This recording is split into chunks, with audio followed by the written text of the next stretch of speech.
পরিবারের সদস্যদের অচেতন করে নগদ ও সোনার গয়না চুরির ঘটনা। চুরি যায় নগদ সহ বেশ কয়েক লক্ষ টাকার সোনার গয়না।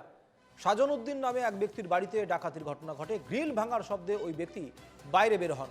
মুখে রুমাল চেপে অচেতন করা হয় তাকে। কাছাড়ের বড়রামপুর জিপির ডলু গ্রামে ডাকাতির ঘটনাটি ঘটেছে। ঘটনার তদন্তে নেমেছে কাছাড় থানার পুলিশ।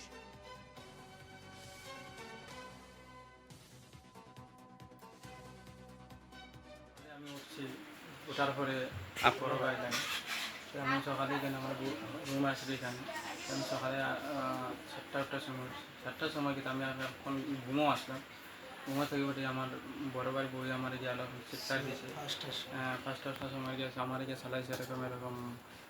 মানে আমার বাড়িটাটা খেয়ে লইয়া গেছে কি ঘর নাই, মানে পুরো দরজা উরজা ভাঙিয়া ভাঙিয়া সব লইয়া গেছি। এখন কি তারপরে আমরা দৌড়িয়া বারোইয়া গেছি, ঘরে ঢুকছি, দেখছি তো ওইটা কাপড় চোপড় সব ফালাই দিছে। এখন তো দেখছি খেয়েও নাই, ঘরে খেয়েও নাই, আমার বড় ভাইও নাই, কাপড়া চোপড়া সব ফালাই, দরজা খোলা।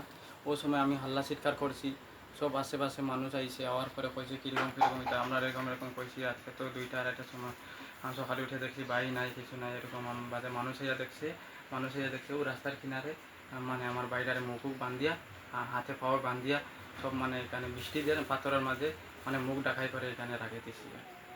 ওই সময় মানুষ দেখার পরে ওই সময় আমরা হাত খুলিয়ে আমরা ডাক্তার এখানে লইয়া গেছি। ডাক্তার এখানে নিয়ে ডাক্তারের সেলাইন মারিয়া তো